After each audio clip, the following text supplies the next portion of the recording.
Hi, welcome to Esquire Neighbourhood.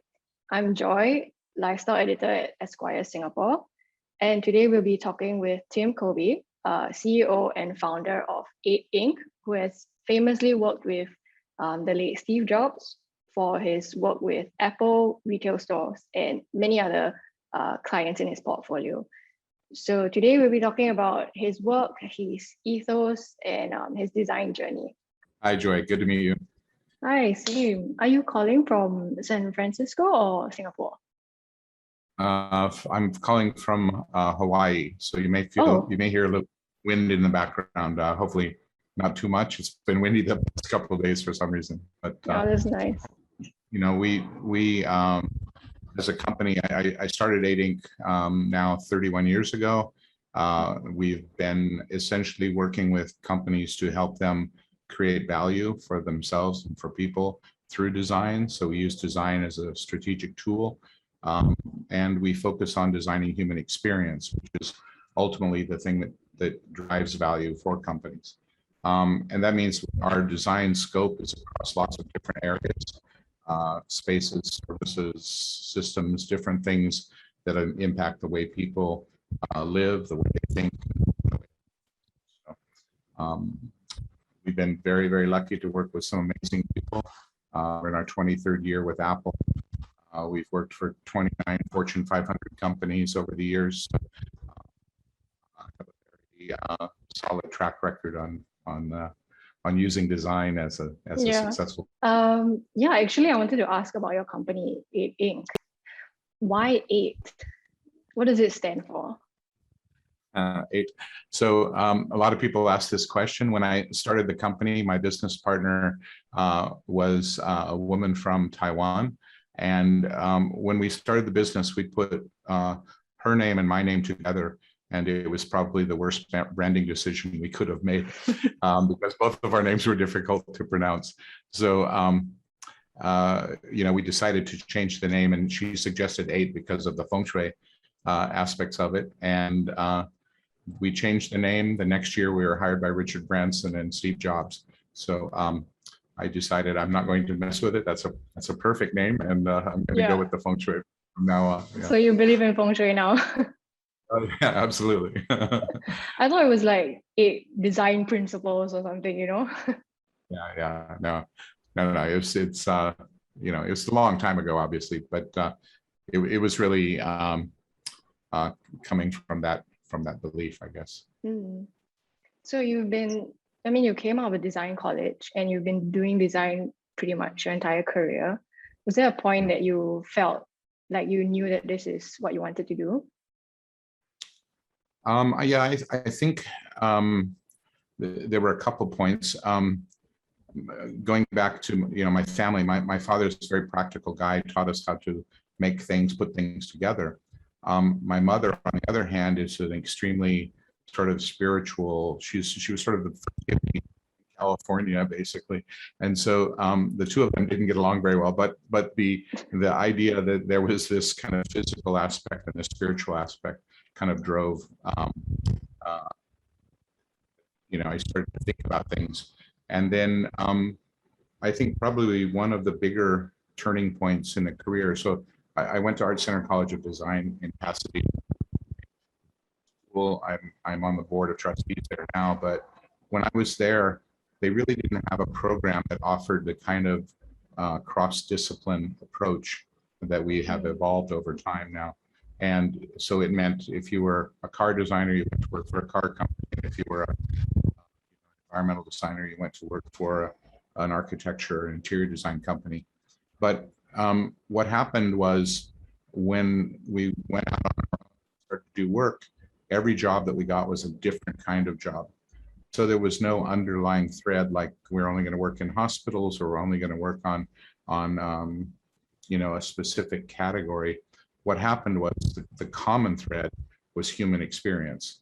If you look at the things that drive behavior, you look at the things that make people care about one another, care about other companies, etc. Those things are almost built into our DNA, and so depending on the type of interaction that you have with someone, is going to determine whether you trust them, whether you support them, whether you admire them, whatever it may be. And so we started to look at it more from human psychology standpoint, that what are the types of things behind the design that drives the best possible outcomes for people. And so that became the common thread. And I think that was a really major turning point for us in terms of figuring out what we had been doing for quite a while, but really learning from that experience. So it was in school that you realized how important the human aspect is of design. Well, it was actually in school. We had a great instructor who told us, one of our assignments was to go document one of the great pieces of architecture in the world, and we had to draw it and render it and all of this. And everyone was very proud, put up their work, and he said, "Now, who thinks they understand what great architecture is?" And of course, we all proudly raised our hand, and he said, "Okay, you guys are all idiots. You have no idea what great architecture is. The only way you can understand it is to experience it. But you have to go there, and you have to see the light in the cathedral in the morning, or you have to see the sunset. You have to see the different aspects of the architecture in order to understand how the spaces work, how the light strikes the finishes and materials and things."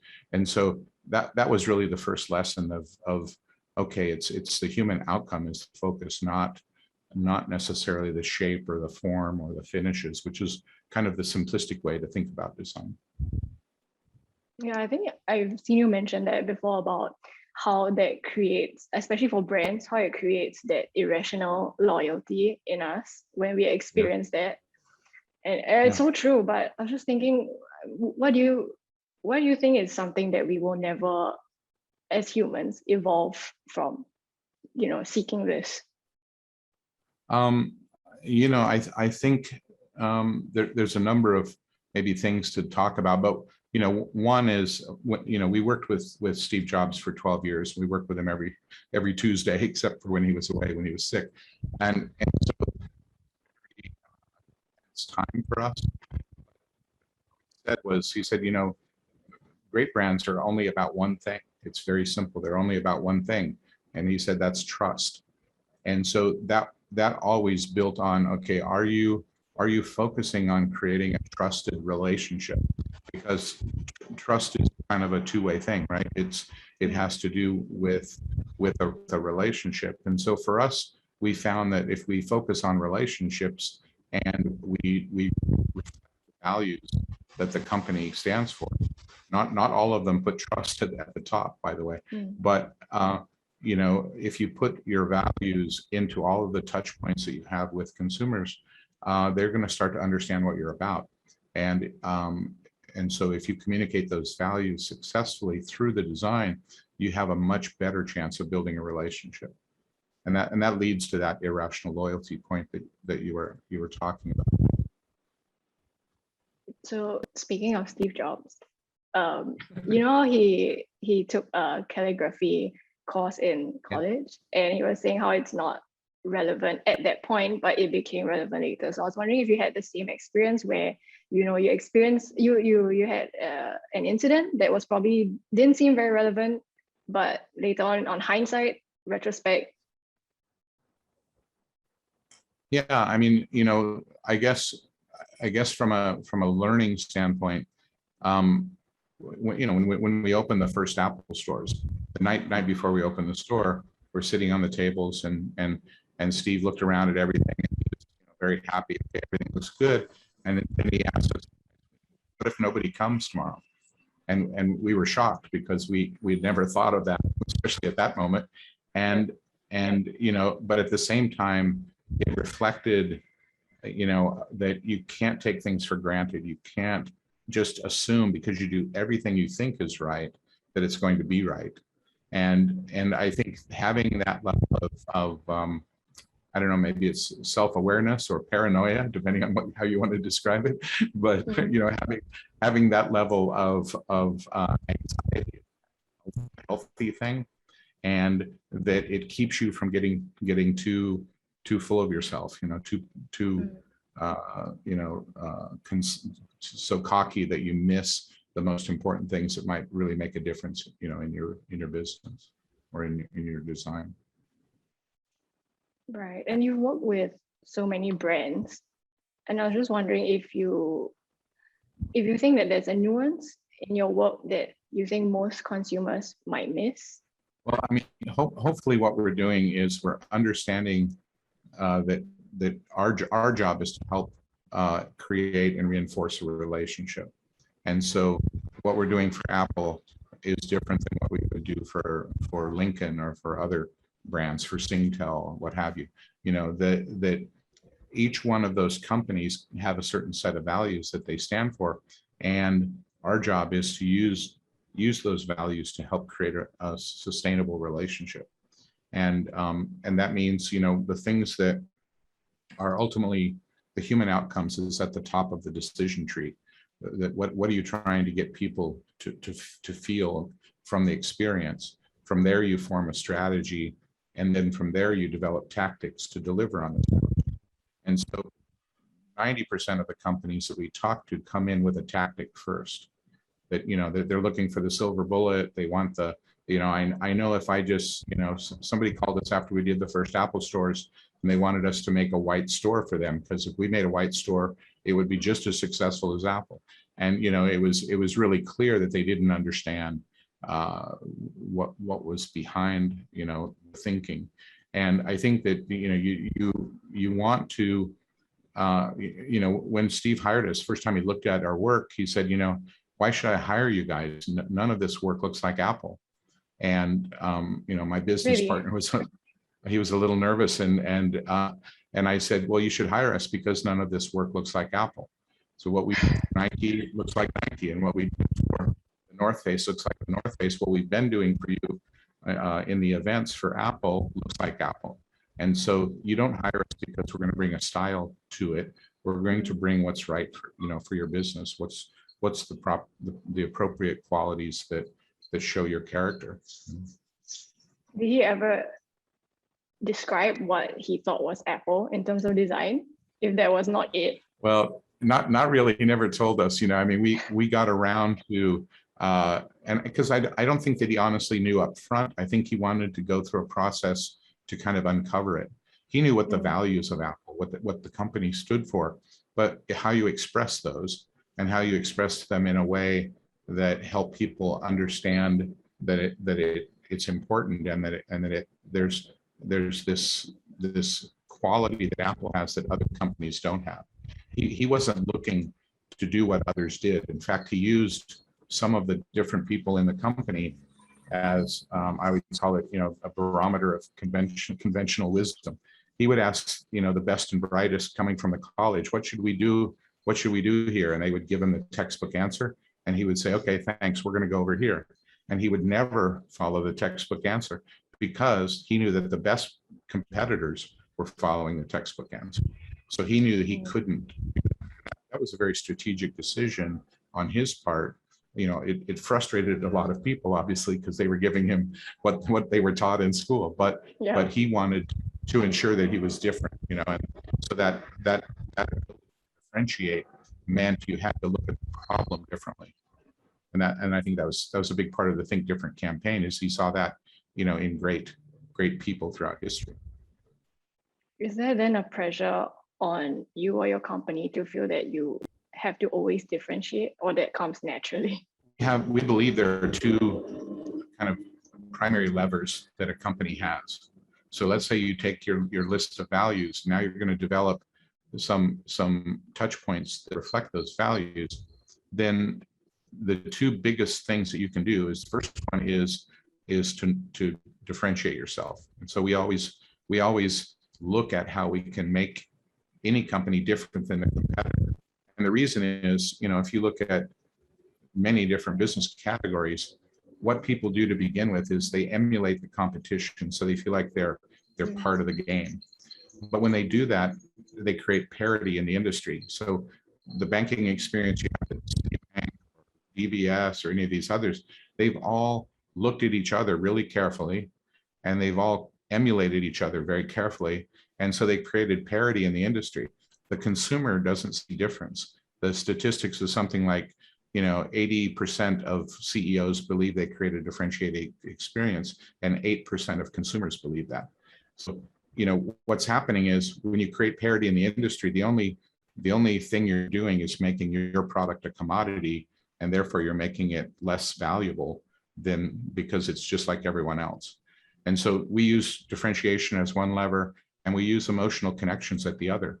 And the other one is, I'm sure you would agree, but most people, when they go shopping, they buy something emotionally, justify it rationally. Nobody goes in and rationalizes that they need this extra handbag, right? but they buy it emotionally and they go, oh yeah, I really did need a new one because this one was 5 years old or whatever, right?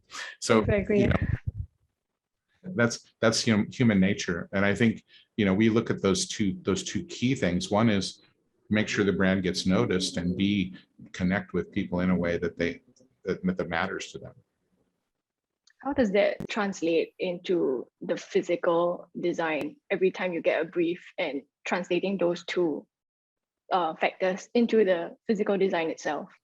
It can manifest lots of different ways. That's where I think creativity is such a valuable tool. Most companies don't really understand how valuable being creative is, because if you look around and you copy your competitor, then okay, you might get some market share, but you're not really creating value. What we would say, you're extracting value, because there's something that already exists. And so if you want to create value, then you should be adept at using creativity as a tool to help distinguish yourself and to build stronger relationships with people. And there's lots of different ways you can do that. And the physical space for Apple is very different than the physical space for Tesla, or for what's a good example, Virgin or something. Companies that we've worked for over the years, they can't look and feel the same way. Do you feel then that because you were talking about how the physical and the digital side is always complementary, it's never like one versus the other, they're integral, right, to work. So but because digital came later, so I was wondering if you think, what do you think is the next frontier or the next dimension that we as consumers would look for? Well, a physical, this was big in retail for many years, right? It was this argument between bricks and mortar and e-commerce, and there were thousands of debates and discussions around that. But the reality is that both of them are just different tools to create and strengthen a relationship. And if you create a touch point, you can have a great experience with an e-commerce site, and you can have a terrible one. And it depends. It's not because you're using digital, it's because the design of one versus the other is working and resonates, or it's struggling.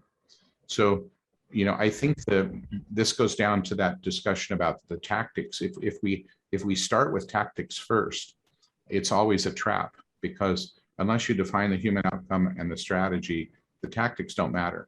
The tactics only matter when you define those first two steps, and then they matter a lot, because you have the criteria that those tactics have to serve. They have to achieve those outcomes. If they don't, you've selected the wrong tactic. And so whether that's different forms of digital interactions, whether that's mobile device, whether that is an experience that is seamless 24 hours a day kind of thing. I mean, there are many different ways that can manifest, but I think that you never choose the tactic first. There is no sort of right or wrong. That's why people struggle with that question, is because they're asking the question. Right. So the next frontier will always still be something human outcome related. I think so. That if you think about it, what is a company? A company is providing either a product or a service that people think is valuable. I'm sure if the clothes you wear, or the shoes, or or the products that you consume, if you don't think they're valuable, you won't spend your money on them. And so unless it gives you the outcome, that can be a simple thing like, I just love whatever Todd's handbag or something, right? But if it can be an emotional thing that you're striving to achieve, but nonetheless, if you have the ability to focus on the outcomes first, you can bring that together in many different ways. Jumping back to creativity, do you feel that it's even more undervalued here in Singapore? Compared to, say, Everywhere US else. or Yeah. everywhere else. I think it's generally harder in Singapore because it feels less tangible in a way. I think there's Singapore has a very innate pragmatism, right? And so that pragmatism seems to run against creativity, because creativity, what you're trying to do is explore lots of different things, and a bunch of them are going to not be the right thing, but the one will be the new thing, and in a way, the culture rewards those who tend to follow a certain kind of structure. Creativity tends to not follow structure. And so there's probably half of the population in Singapore who are stronger in that mindset than, say, in extreme pragmatism. And for those are the ones who hold the keys to unlocking the real potential in the future. And so it's going to take the the leadership to recognize that there needs to be a balance. Steve would look at something from a I guess a left brain standpoint or right brain, I can't remember which is which, but he would go through a logic tree, and if you're left, presenting something, yeah, left, okay, so he would go down this left brain logic tree, and he would say, if this, then this, if this, then this, and he could do that very quickly. And if there was a bust in the logic, he'd find it and say, go away, come back when you figure that one out. And then if you went down the logic tree and you sort of passed that, then he would flip to emotional side of things. And so if you think about it, some people found him really difficult to work with because they were really good at logic, and he would always accept their logic and fail them on their emotional execution. And people who were really good at the emotional side would probably struggle on the logic side, right? Yeah. And so what made him incredibly, successful was he could toggle between them, at will, and he would question everything as thoroughly as he possibly could, and then still, like on the store, the question it the night before, right? So, I do think that it's growing that right and left brain capability is critical for any successful culture, and going forward. Do you feel like you have a similar balance of right and left as well? I definitely am less versus right, I would say, and Okay. that's because I tend to trust the less rational side a bit more. My intuitive side I tend to trust, and then I might validate it against the logical side. But what I saw with Steve, he would look at both of them, and he would always make the call around what was his intuitive answer, and so he tended to weight intuition slightly more than rationalization. If you look at those two as opposites. Are there any other causes that you're passionate about besides design? I think education is extremely important. I've been working in education for many years. I try to do things that can improve education, in different ways. I think having a focus on design, to me, says impact. And one of the reasons I live in Singapore is I think we have the opportunity to impact. If you look at planet of 7+ billion people, we have 5.5 billion people in an 8-hour flight of Singapore, and the majority of them are under 30 years old. So if I'm going to be somewhere, I want to be somewhere where I think there's an opportunity to have a positive impact with people. And this seems to me to be the place, during my lifetime at least. And so, that means that not only education, but how do we address sustainability? How do we address diversity? How do we address equality? All these other things that are in the conversation.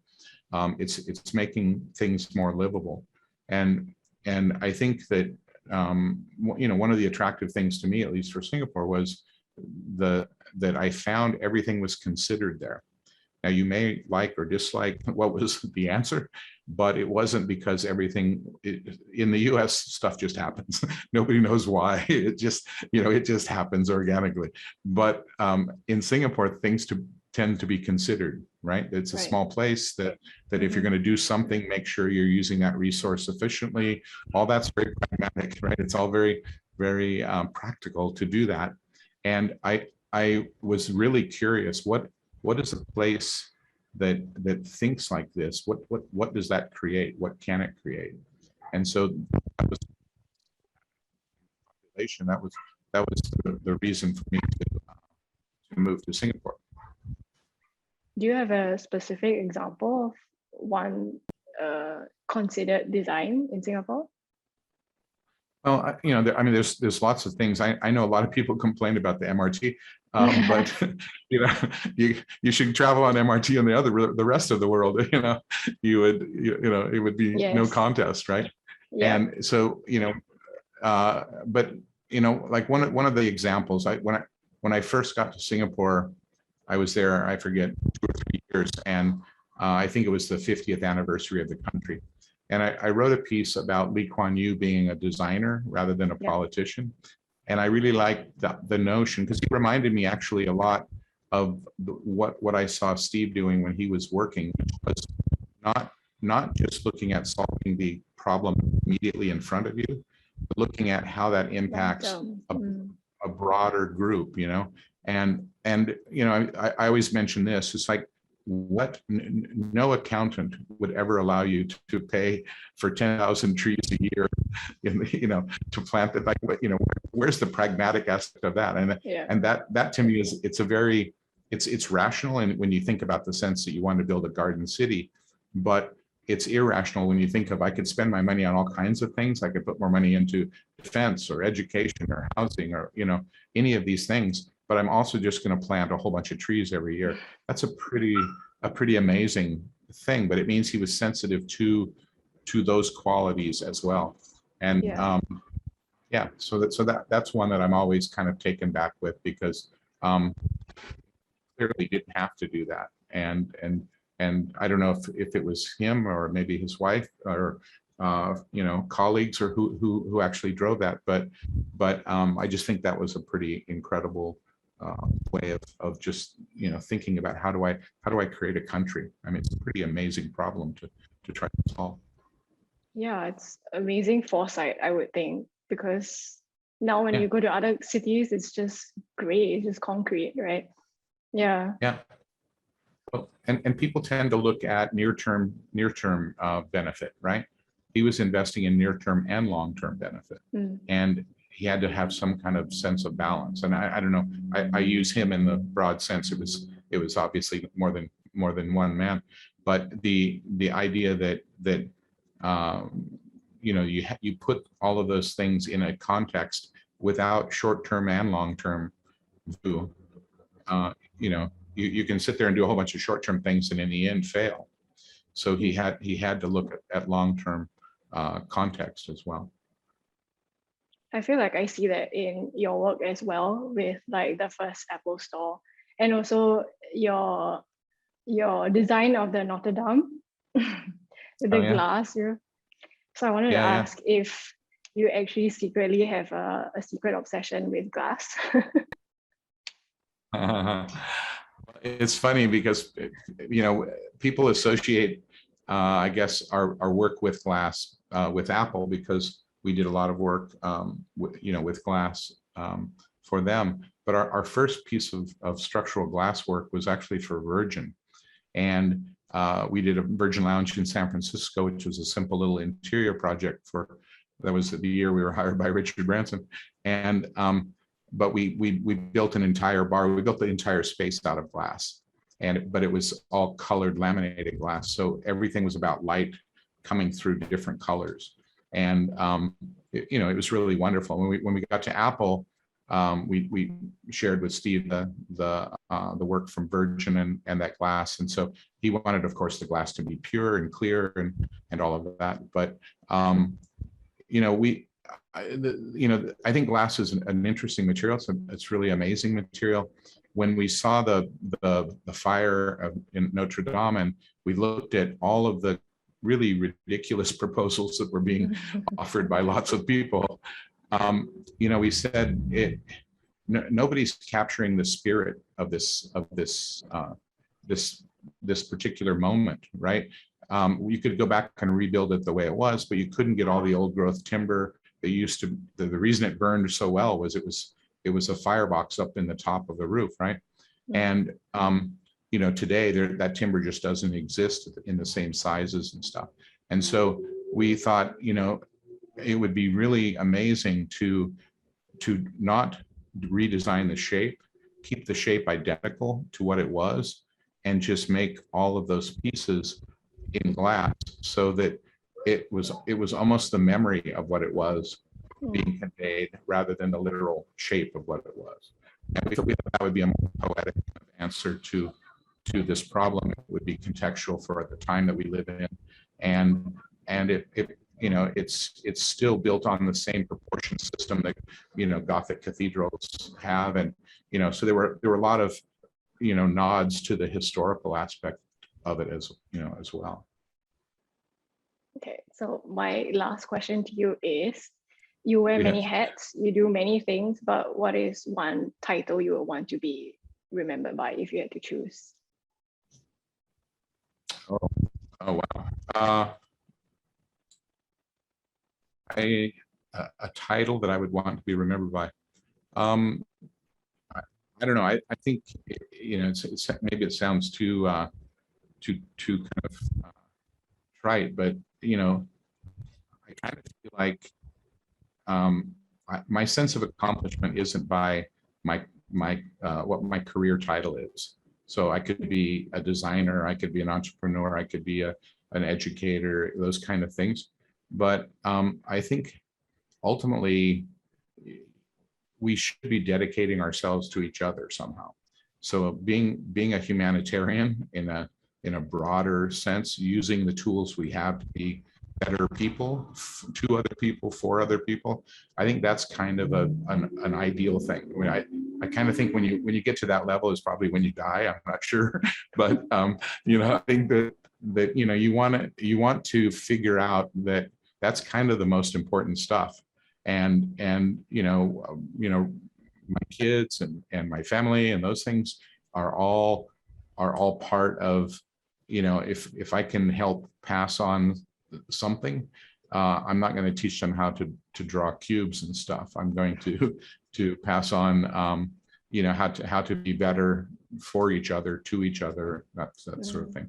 So I think we really need more humanity these days, I think, and especially given the time and the COVID and all of these things, that if we can be better people, that I'd be happy with that.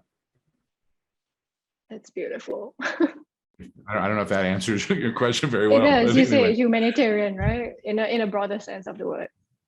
Yeah, I think so. Yeah. That would probably be ideal. Yeah, that's actually all I have. If there's anything that you want to add that I didn't ask? No, let's see. I think she mentioned I should mention our book. Where is it? I wrote a book. So we published it in February of this year. It's called Return on Experience. And I wrote it with one of our business advisors, is Dr. Roger in science yet. And he's a trained psychologist. When Roger and I started talking about what we do on the design side, he would say, oh, you know, the reason it works is so-and-so's experiment proves that this, and this, and it goes back to some psychological research that existed somewhere.